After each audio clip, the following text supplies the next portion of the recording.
आप जरूर सोच रहे होंगे कि ये तो हमारे देश के किसी हिस्से की बात है, लेकिन आपको यह जानकर हैरानी होगी कि इसका संबंध फिजी से है। यह फिजी का बहुत ही लोकप्रिय फगवा चौताल है।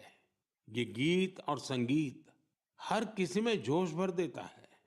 मैं आपको एक और ऑडियो सुनाता हूँ।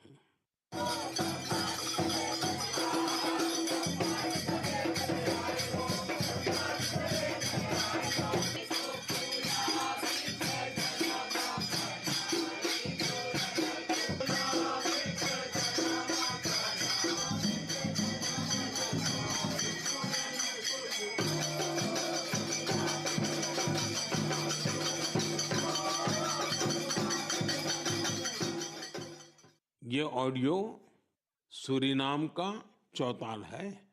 इस कार्यक्रम को टीवी पर देख रहे देशवासी सूरीनाम के राष्ट्रपति और मेरे मित्र चान संतोखी जी को इसका आनंद लेते हुए देख सकते हैं।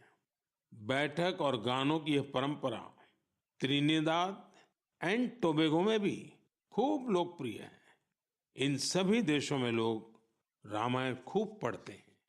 यहाँ फगवा बहुत लोकप्रिय है और सभी भारतीय पर्व त्योहार पूरे उत्साह के साथ मनाए जाते हैं। उनके कई गाने भोजपुरी, अवधी या मिश्रित भाषा में होते हैं। कभी कभार ब्रज और मैथिली का भी उपयोग होता है। इन देशों में हमारी परंपराओं को सहेजने वाले सभी लोग सराहना के पात्र हैं। साथियों, दुनिया में ऐसे कई संगठन भी हैं जो वर्षों से भारतीय संस्कृति को संरक्षित करने का कार्य कर रहे हैं। ऐसा ही एक संगठन है Singapore Indian fine arts society.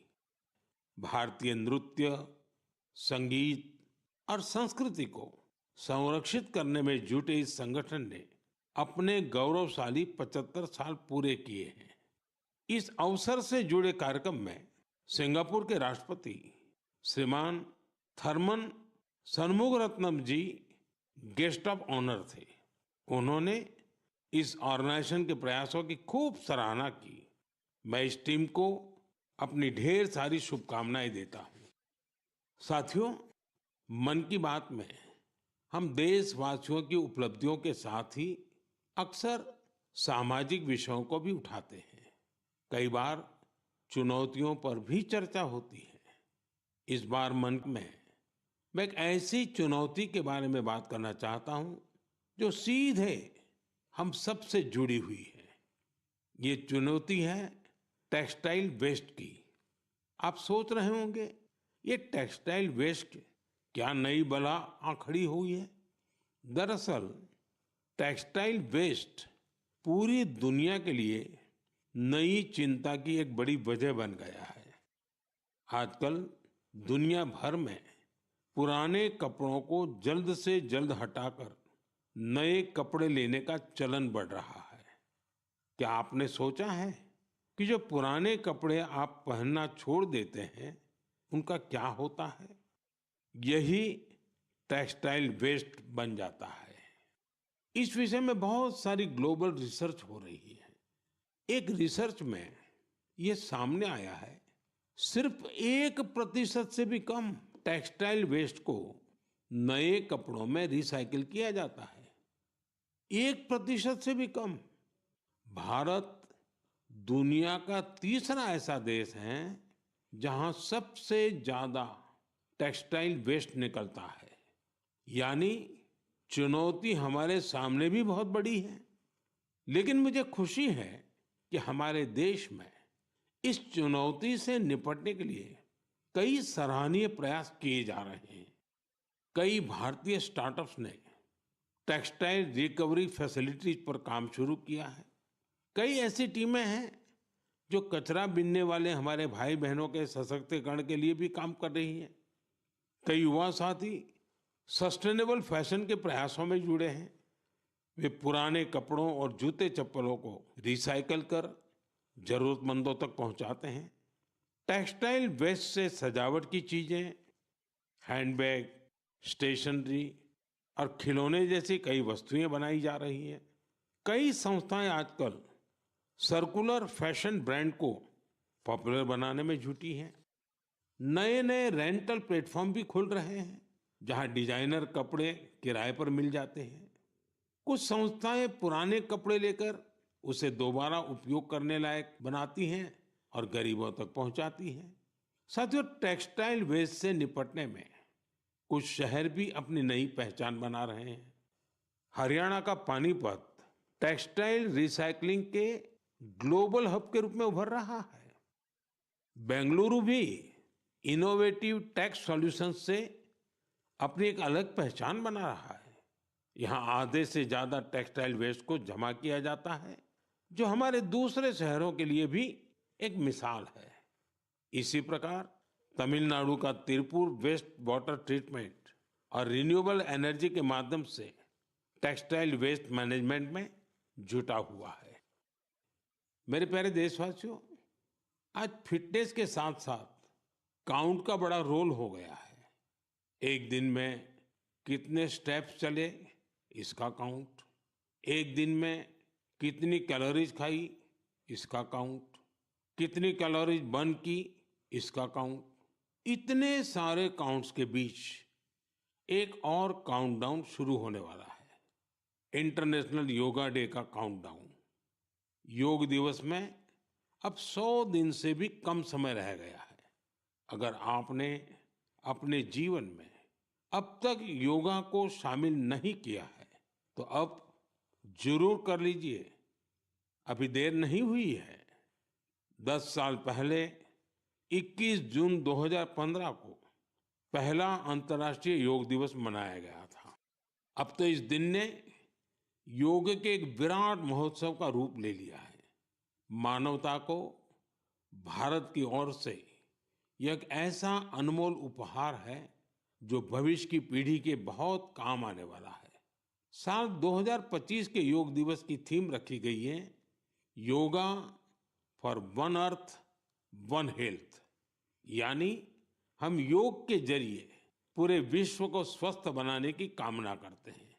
साथियों, यह हम सबके लिए गर्व करने वाली बात है कि आज हमारे योग और ट्रेडिशनल मेडिसिन को लेकर पूरी दुनिया में जिज्ञासा बढ़ रही है। बड़ी संख्या में युवा योग और आयुर्वेद को वेलनेस का एक बेहतरीन माध्यम मानकर इसे अपना रहे हैं। अब जैसे साउथ अमेरिका का देश चिली है, वहाँ आयुर्वेद तेजी से लोकप्रिय हो रहा है। पिछले साल मैं ब्राजील की यात्रा के दौरान चिली के राष्ट्रपति से मिला था। आयुर्वेद की इस पॉपुलैरिटी को लेकर हमारे बीच काफी चर्चा हुई थी। मुझे सोमोस इंडिया नाम की टीम के बारे में पता चला है। स्पेनिश में इसका अर्थ है वी आर इंडिया। यह टीम करीब 1 दशक से योग और आयुर्वेद को बढ़ावा देने में जुटी है। उनका फोकस ट्रीटमेंट के साथ साथ एजुकेशनल प्रोग्राम्स पर भी है। वे आयुर्वेद और योग से संबंधित जानकारियों को स्पेनिश लैंग्वेज में ट्रांसलेट भी करवा रहे हैं। सिर्फ पिछले वर्ष की बात करें तो उनके अलग अलग इवेंट्स और कोर्सेज में करीब 9,000 लोगों ने हिस्सा लिया था। मैं इस टीम से जुड़े सभी लोगों को उनके इस प्रयास के लिए बहुत बहुत बधाई देता हूं। मेरे प्यारे देशवासियों, मन की बात में अब एक चटपटा सा और अटपटा सा सवाल। आपने कभी फूलों की यात्रा के बारे में सोचा है? पेड़ पौधों से निकले कुछ फूलों की यात्रा मंदिरों तक होती है। कुछ फूल घर को सुंदर बनाते हैं, कुछ इत्र में घुलकर हर तरफ खुशबू फैलाते हैं। लेकिन आज मैं आपको फूलों की एक और यात्रा के बारे में बताऊंगा। आपने महुआ के फूलों के बारे में जरूर सुना होगा। हमारे गांवों और खास करके आदिवासी समुदाय के लोग इसके महत्व के बारे में अच्छी तरह जानते हैं। देश के कई हिस्सों में महुआ के फूलों की यात्रा अब एक नए रास्ते पर निकल पड़ी है। मध्य प्रदेश के छिंदवाड़ा जिले में महुआ के फूल से कुकीज बनाए जा रहे हैं। राजाखो गांव की 4 बहनों के प्रयास से ये कुकीज बहुत लोकप्रिय हो रहे हैं। इन महिलाओं का जज्बा देखकर एक बड़ी कंपनी ने इन्हें फैक्ट्री में काम करने की ट्रेनिंग दी। इनसे प्रेरित होकर गांव की कई महिलाएं इनके साथ जुड़ गई हैं। इनके बनाए महुआ कुकीज की मांग तेजी से बढ़ रही है। तेलंगाना के आदिलाबाद जिले में भी दो बहनों ने महुआ के फूलों से नया एक्सपेरिमेंट किया है। वो इनसे तरह तरह के पकवान बनाती हैं जिन्हें लोग बहुत पसंद करते हैं। उनके पकवानों में आदिवासी संस्कृति की मिठास भी है। साथियों, मैं आपको एक और शानदार फूल के बारे में बताना चाहता हूं और इसका नाम है कृष्ण कमल। क्या आप गुजरात के एकता नगर में स्टैच्यू ऑफ यूनिटी को देखने गए हैं? स्टैच्यू ऑफ यूनिटी के आसपास आपको ये कृष्ण कमल बड़ी संख्या में दिखेंगे। ये फूल पर्यटकों का मन मोह लेते हैं। ये कृष्ण कमल एकता नगर के आरोग्य वन, एकता नर्सरी, विश्व वन और मियावाकी फॉरेस्ट में आकर्षण का केंद्र बन चुके हैं। यहाँ योजनाबद्ध तरीके से लाखों की संख्या में कृष्ण कमल के पौधे लगाए गए हैं। आप भी अपने आसपास देखेंगे तो आपको फूलों की दिलचस्प यात्राएं दिखेगी। आप अपने क्षेत्र में फूलों की ऐसी अनोखी यात्रा के बारे में मुझे भी लिखिएगा। मेरे प्यारे साथियों, आप मुझे हमेशा की तरह अपने विचार, अनुभव और जानकारियां साझा करते रहें। हो सकता है आपके आसपास कुछ ऐसा हो रहा हो जो सामान्य लगे, लेकिन दूसरों के लिए वो विषय बहुत रोचक और नया होगा। अगले महीने हम फिर मिलेंगे और देशवासियों की उन बातों की चर्चा करेंगे जो हमें प्रेरणा से भर देती हैं। आप सबका बहुत बहुत धन्यवाद। नमस्कार।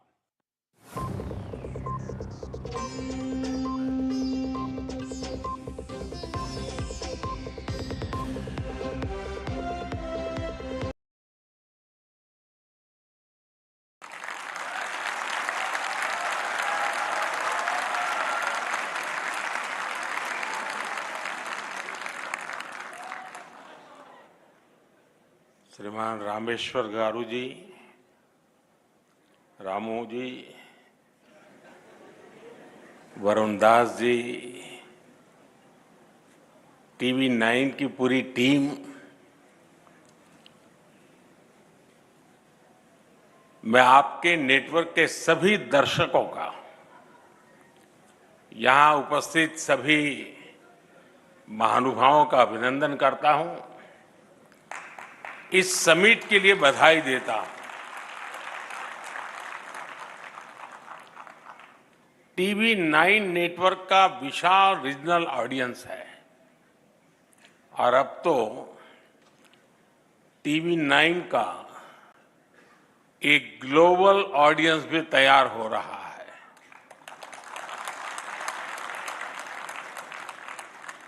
इस समिट में अनेक देशों से इंडियन डायस्पोरा के लोग विशेष तौर पर लाइव जुड़े हुए हैं। कई देशों के लोगों को मैं यहां से देख भी रहा हूं। वे लोग वहां से वेव कर रहे हैं। हो सकता है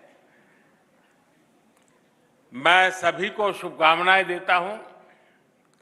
मैं यहां नीचे स्क्रीन पर हिंदुस्तान के अनेक शहरों में बैठे हुए सब दर्शकों को भी उतने ही उत्साह उमंग से देख रहा हूं। मेरी तरफ से उनका भी स्वागत है। साथियों, आज विश्व की दृष्टि भारत पर है, हमारे देश पर है।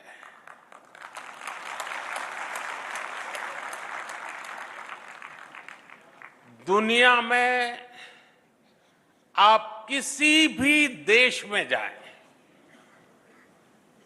वहां के लोग भारत को लेकर एक नई जिज्ञासा से भरे हुए हैं। आखिर ऐसा क्या हुआ कि जो देश 70 साल में 11वें नंबर की इकोनॉमी बना, वो महज 7-8 साल में 5वें नंबर की इकोनॉमी बन गया।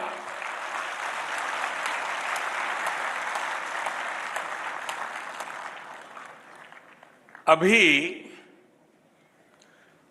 आईएमएफ के नए आंकड़े सामने आए हैं।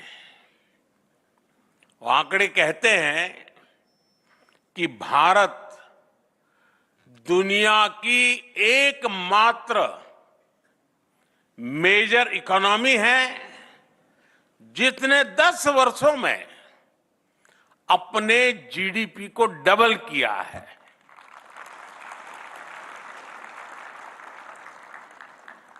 बीते दशक में भारत ने 2 लाख करोड़ डॉलर अपनी इकोनॉमी में जोड़े हैं।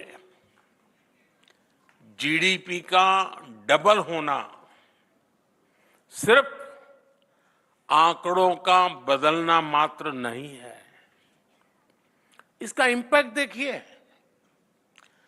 25 करोड़ लोग गरीबी से बाहर निकले हैं और ये 25 करोड़ लोग एक नियो मिडिल क्लास का हिस्सा बने हैं। ये नियो मिडिल क्लास एक प्रकार से नई जिंदगी शुरू कर रहा है। ये नए सपनों के साथ आगे बढ़ रहा है, हमारी इकोनॉमी में कंट्रीब्यूट कर रहा है और उसको वाइब्रेंट बना रहा है। आज दुनिया की सबसे बड़ी युवा आबादी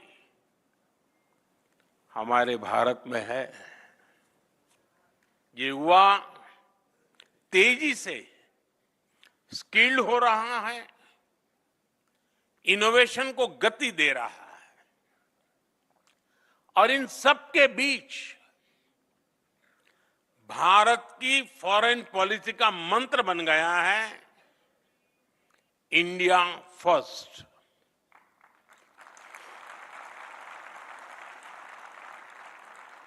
एक जमाने में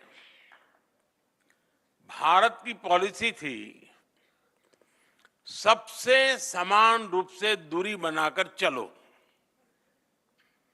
इक्वी डिस्टेंस की पॉलिसी। आज के भारत की पॉलिसी है सबके समान रूप से करीब होकर चलो, इक्वी क्लोजनेस की पॉलिसी। दुनिया के देश भारत की ओपिनियन को, भारत के इनोवेशन को, भारत के एफर्ट्स को जैसा महत्व आज दे रहे हैं वैसा पहले कभी नहीं हुआ। आज दुनिया की नजर भारत पर है। आज दुनिया जानना चाहती है व्हाट इंडिया थिंक टुडे।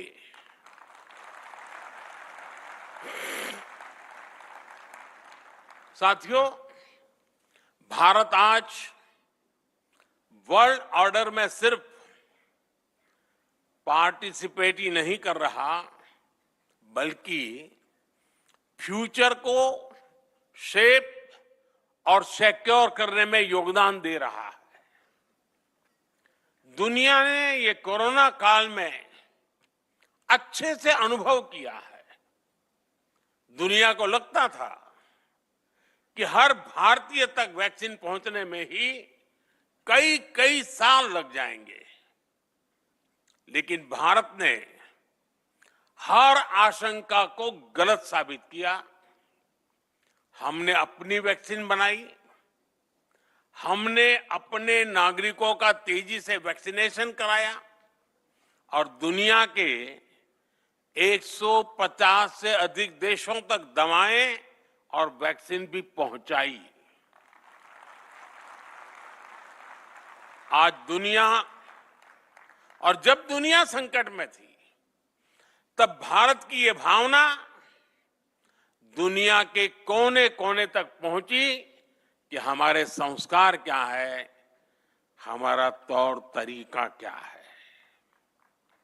साथियों, अतीत में दुनिया ने देखा है कि दूसरे विश्व युद्ध के बाद जब भी कोई वैश्विक संगठन बना, उसमें कुछ देशों की ही मोनोपोली रही। भारत ने मोनोपोली नहीं, बल्कि मानवता को सर्वोपरि रखा। भारत ने 21वीं सदी के ग्लोबल इंस्टीट्यूशन के गठन का रास्ता बनाया और हमने ये ध्यान रखा कि सबकी भागीदारी हो, सबका योगदान हो। जैसे प्राकृतिक आपदाओं की चुनौती है, देश कोई भी हो, इन आपदाओं से इंफ्रास्ट्रक्चर को भारी नुकसान होता है। आज ही म्यांमार में जो भूकंप आया है, आप टीवी पर देखें तो बहुत बड़ी बड़ी इमारतें ध्वस्त हो रही है, ब्रिज टूट रहे हैं। और इसलिए भारत ने coalition for disaster resilient infrastructure CDRI नाम से एक वैश्विक नया संगठन बनाने की पहल की। ये सिर्फ एक संगठन नहीं, बल्कि दुनिया को प्राकृतिक आपदाओं के लिए तैयार करने का संकल्प है। भारत का प्रयास है प्राकृतिक आपदा से पुल, सड़कें, बिल्डिंग्स, पावर ग्रिड, ऐसा हर इंफ्रास्ट्रक्चर सुरक्षित रहे, सुरक्षित निर्माण हो। साथियों, भविष्य की चुनौतियों से निपटने के लिए हर देश का मिलकर काम करना बहुत जरूरी है। ऐसी एक चुनौती है हमारे एनर्जी रिसोर्सेज की। इसलिए पूरी दुनिया की चिंता करते हुए भारत ने इंटरनेशनल सोलर अलायंस ISA का समाधान दिया है, ताकि छोटे से छोटा देश भी सस्टेनेबल एनर्जी का लाभ उठा सके। इससे क्लाइमेट पर तो पॉजिटिव असर होगा ही, ये ग्लोबल साउथ के देशों की एनर्जी नीड्स को भी सिक्योर करेगा। और आप सबको ये जानकर गर्व होगा कि भारत के इस प्रयास के साथ आज दुनिया के 100 से अधिक देश जुड़ चुके हैं।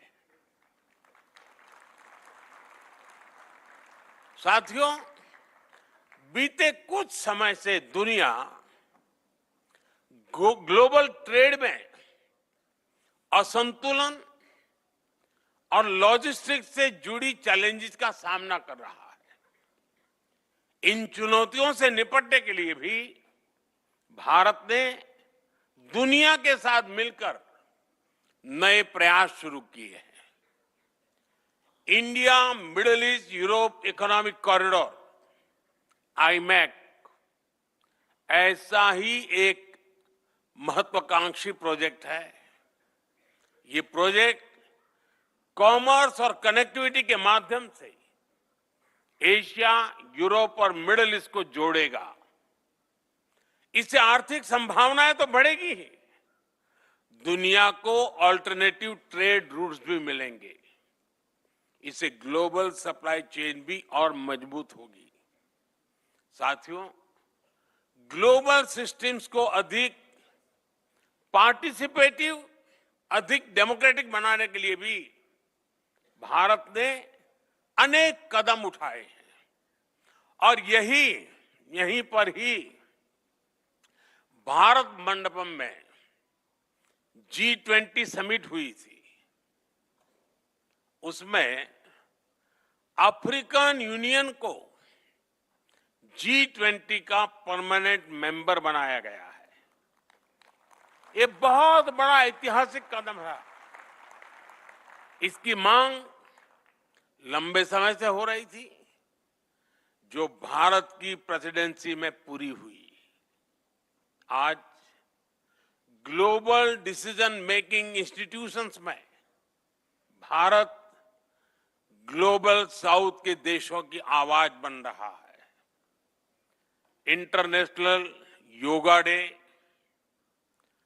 WHO का global centre for traditional medicine, artificial intelligence के लिए ग्लोबल फ्रेमवर्क, ऐसे कितने ही क्षेत्रों में भारत के प्रयासों ने नए वर्ल्ड ऑर्डर में अपनी मजबूत उपस्थिति दर्ज कराई है। और ये तो अभी शुरुआत है। ग्लोबल प्लेटफॉर्म पर भारत का सामर्थ्य नई ऊंचाई की तरफ बढ़ रहा है।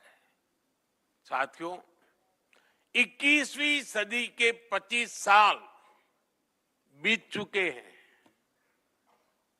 इन 25 सालों में 11 साल हमारी सरकार ने देश की सेवा की है।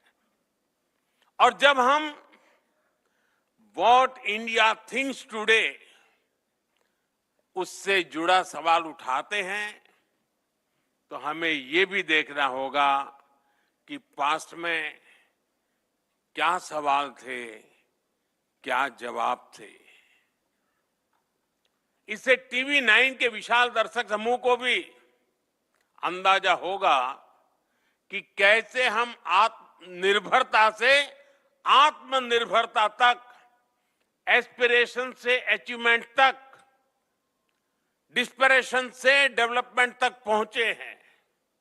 आप याद करिए, एक दशक पहले गांव में जब टॉयलेट का सवाल आता था तो माताओं बहनों के पास रात ढलने के बाद और भोर होने से पहले का ही जवाब होता था।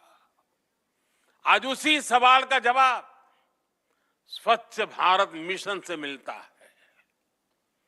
2013 में जब कोई इलाज की बात करता था तो महंगे इलाज की चर्चा होती थी। आज उसी सवाल का समाधान आयुष्मान भारत में नजर आता है।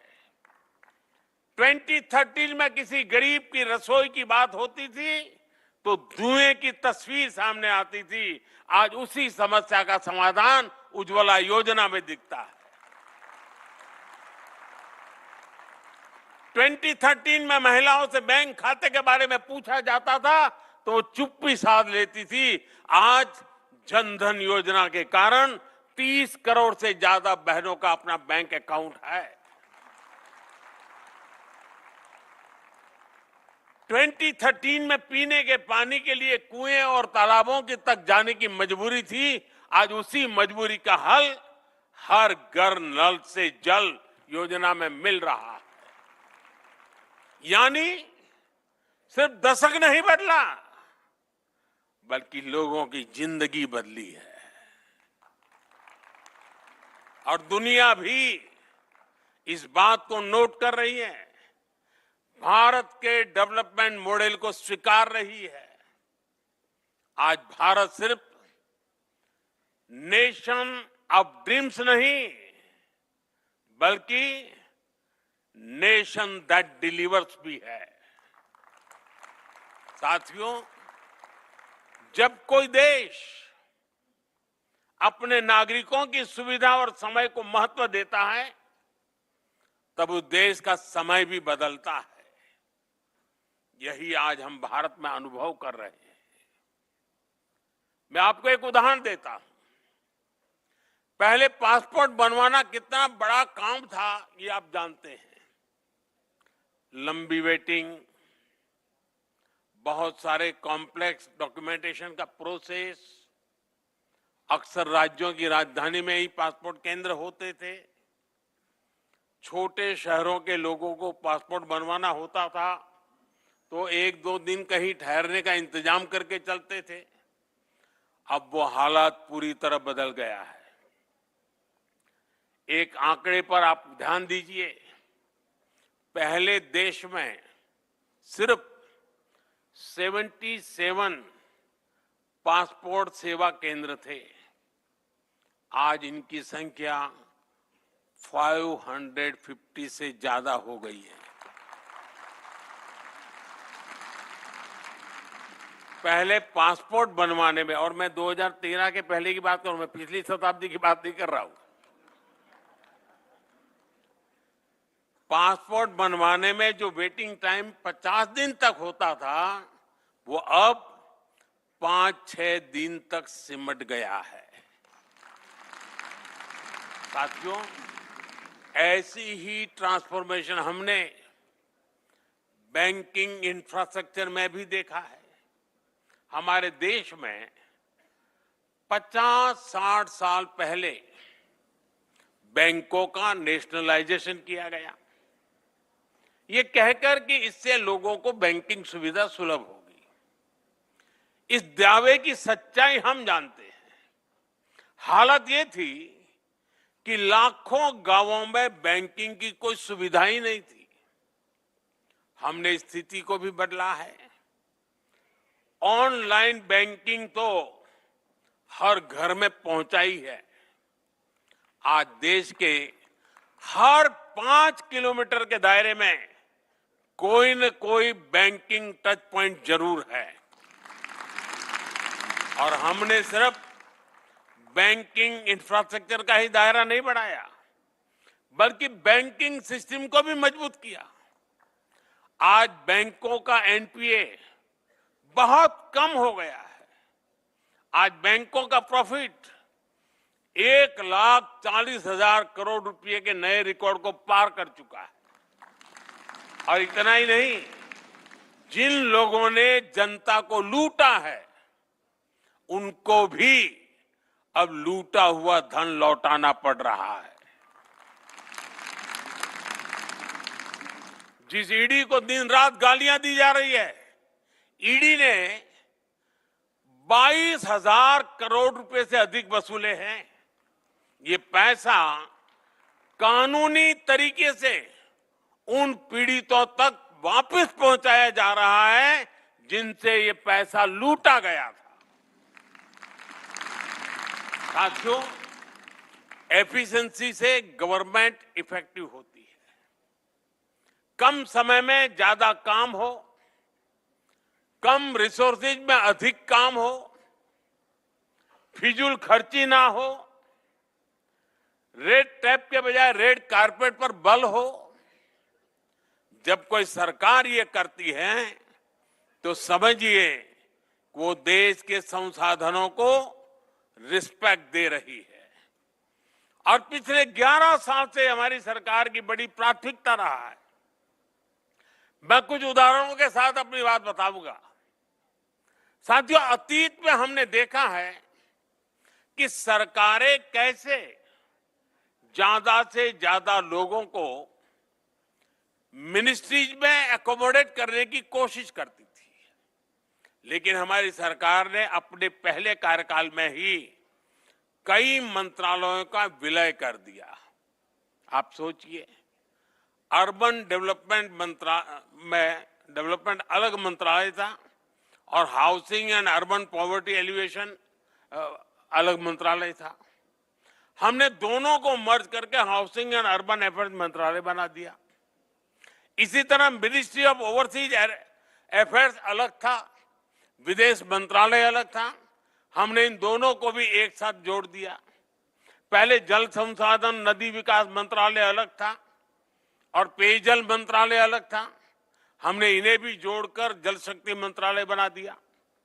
हमने राजनीतिक मजबूरी के बजाय देश की प्रायोरिटीज और देश के रिसोर्सेज को आगे रखा। साथियों, हमारी सरकार ने रूल्स और रेगुलेशंस को भी कम किया। उन्हें आसान बनाया। करीब 1500 ऐसे कानून थे जो समय के साथ अपना महत्व खो चुके थे, उनको हमारी सरकार ने खत्म किया। करीब 40,000 कंप्लायंसेस को हटाया गया। ऐसे कदमों से दो फायदे हुए। एक तो जनता को हैरेसमेंट से मुक्ति मिली और दूसरा सरकारी मशीनरी की एनर्जी भी बची। एक और एग्जाम्पल जीएसटी का है। 30 से ज्यादा टैक्सेस को मिलाकर एक टैक्स बना दिया गया है। इसको प्रोसेस के डॉक्यूमेंटेशन के हिसाब से देखे तो कितनी बड़ी बचत हुई है। साथियों, सरकारी खरीद में पहले कितनी फिजूल खर्ची होती थी, कितना करप्शन होता था, ये मीडिया के आप लोग आए दिन रिपोर्ट करते थे। हमने जेम यानी government e market place platform बनाया। अब सरकारी डिपार्टमेंट इस प्लेटफॉर्म पर अपनी जरूरतें बताते हैं, इसी पर वेंडर बोली लगाते हैं और फिर ऑर्डर दिया जाता है। इसके कारण भ्रष्टाचार की गुंजाइश कम हुई है और सरकार को 1 लाख करोड़ रुपए से अधिक की बचत हुई है। डायरेक्ट बेनिफिट ट्रांसफर डीबीटी की जो व्यवस्था भारत ने बनाई है, उसकी तो दुनिया में चर्चा है। डीबीटी की वजह से टैक्स पेयर के 3 लाख करोड़ रुपए से ज्यादा गलत हाथों में जाने से बचे हैं। 10 करोड़ से ज्यादा फर्जी लाभार्थी जिनका जन्म भी नहीं हुआ था, जो सरकारी योजनाओं का फायदा ले रहे थे, ऐसे फर्जी नामों को भी हमने कागजों से हटाया है। साथियों, हमारी सरकार टैक्स की पाई पाई का ईमानदारी से उपयोग करती है और टैक्स पेयर का भी सम्मान करती है। सरकार ने टैक्स सिस्टम को टैक्स पेयर फ्रेंडली बनाया है। आज आईटीआर फाइलिंग का प्रोसेस पहले से कहीं ज्यादा सरल और तेज है। पहले सीए की मदद के बिना आईटीआर फाइल करना मुश्किल होता था। आज आप कुछ ही समय के भीतर खुद ही ऑनलाइन आईटीआर फाइल कर पा रहे हैं और रिटर्न फाइल करने के कुछ ही दिनों में रिफंड आपके अकाउंट में भी आ जाता है। फेसलेस असेसमेंट स्कीम की टैक्स पेयर्स को परेशानियों से बचा रही है। गवर्नेंस में एफिशिएंसी से जुड़े ऐसे अनेक रिफॉर्म्स ने दुनिया को एक नया गवर्नेंस मॉडल दिया है। साथियों, पिछले 10-11 साल में भारत हर सेक्टर में बदला है, हर क्षेत्र में आगे बढ़ा है और एक बड़ा बदलाव सोच का आया है। आजादी के बाद के अनेक दशकों तक भारत में ऐसी सोच को बढ़ावा दिया गया जिसमें सिर्फ विदेशी को ही बेहतर माना गया। दुकान में भी कुछ खरीदने जाओ तो दुकानदार के पहले बोल यही होते थे, भाई साहब लीजिए ना, ये तो इंपोर्टेड है। आज स्थिति बदल गई है। आज लोग सामने से पूछते हैं, भाई मेड इन इंडिया है या नहीं है।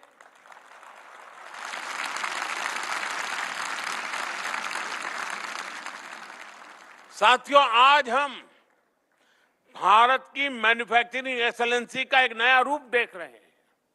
अभी 3-4 दिन पहले ही एक न्यूज आई है कि भारत ने अपनी पहली एमआरआई मशीन बना ली है। अब सोचिए, इतने दशकों तक हमारे यहां विदेशी एमआरआई मशीन ही नहीं थी। अब made in India MRI machine होगी तो जांच की कीमत भी बहुत कम हो जाएगी। साथियों, आत्मनिर्भर भारत और मेक इन इंडिया अभियान ने देश के मैन्युफैक्चरिंग सेक्टर को एक नई ऊर्जा दी है।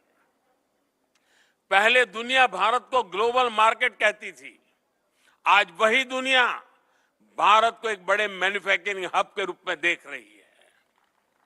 ये सक्सेस कितनी बड़ी है, इसके उदाहरण आपको हर सेक्टर में मिलेंगे। जैसे हमारी मोबाइल फोन इंडस्ट्री है। 2014-15 में हमारा एक्सपोर्ट $1 बिलियन तक भी नहीं था, लेकिन एक दशक में हमने $20 बिलियन के फिगर से भी आगे निकल चुके हैं। आज भारत ग्लोबल टेलीकॉम और नेटवर्किंग इंडस्ट्री का एक पावर सेंटर बनता जा रहा है ऑटोमोटिव सेक्टर की सक्सेस से भी आप अच्छी तरह परिचित है। इससे जुड़े कंपोनेंट्स के एक्सपोर्ट भी भारत में एक नई पहचान बना रहे हैं। पहले हम बहुत बड़ी मात्रा में मोटरसाइकिल पार्ट्स इंपोर्ट करते थे, लेकिन आज भारत में बने पार्ट्स यूएई और जर्मनी जैसे अनेक देशों तक पहुंच रहे हैं। सोलर एनर्जी सेक्टर ने भी सफलता के नए आयाम गढ़े। हमारे सोलर सेल्स, सोलर मॉड्यूल का इंपोर्ट कम हो रहा है और एक्सपोर्ट 23 गुना तक बढ़ गया है। बीते एक दशक में हमारा डिफेंस एक्सपोर्ट भी 21 गुना बढ़ा है। ये सारी अचीवमेंट्स देश की मैन्युफैक्चरिंग इकोनॉमी की ताकत को दिखाती है। ये दिखाती है कि भारत में कैसे हर सेक्टर में नई जॉब्स भी क्रिएट हो रही है। साथियों, TV9 की समिट में विस्तार से चर्चा होगी, अनेक विषयों पर मंथन होगा। आज हम जो भी सोचेंगे, जिस भी विजन पर आगे बढ़ेंगे, वो हमारे आने वाले कल को, देश के भविष्य को डिजाइन करेगा। पिछली शताब्दी के इसी दशक में भारत ने एक नई ऊर्जा के साथ आजादी के लिए नई यात्रा शुरू की थी और हमने 1947 में आजादी हासिल करके भी दिखाई। अब इस दशक में हम विकसित भारत के लक्ष्य के लिए चल रहे हैं और हमें 2047 तक विकसित भारत का सपना जरूर पूरा करना है। और जैसा मैंने लाल किले से कहा है, इसमें सबका प्रयास आवश्यक है। इस समिट का आयोजन कर TV9 ने भी अपनी तरफ से एक पॉजिटिव इनिशिएटिव लिया है। एक बार फिर आप सभी को इस समिट की सफलता के लिए मेरी ढेर सारी शुभकामनाएं हैं। मैं TV9 को विशेष रूप से बधाई दूंगा, क्योंकि पहले भी मीडिया हाउस समिट करते रहे हैं, लेकिन ज्यादातर एक छोटे से 5 स्टार होटल के कमरे में वो समिट होती थी और बोलने वाले भी वही, सुनने वाले भी वही, कमरा भी वही।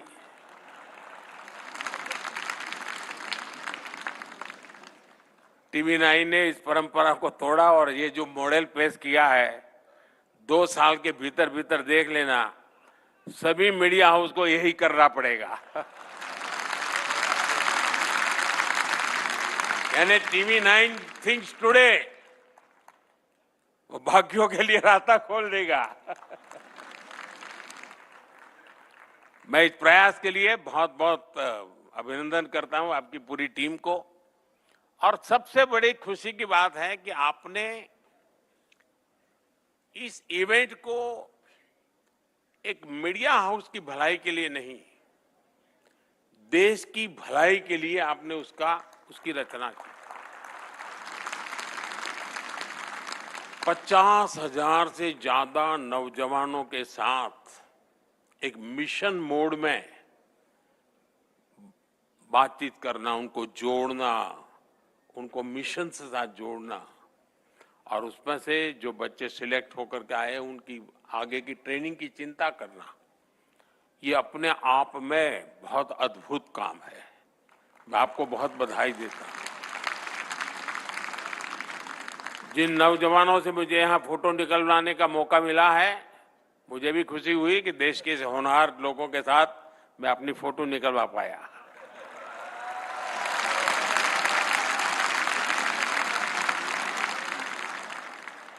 मैं इसे अपना सौभाग्य मानता हूं दोस्तों कि आपके साथ मेरी फोटो आज निकली है।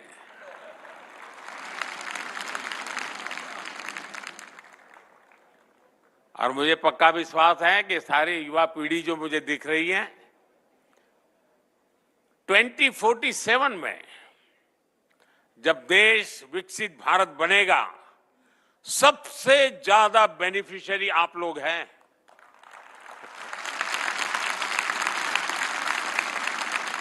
क्योंकि आप उम्र के उस पड़ाव पर होंगे जब भारत विकसित होगा, आपके लिए मौज ही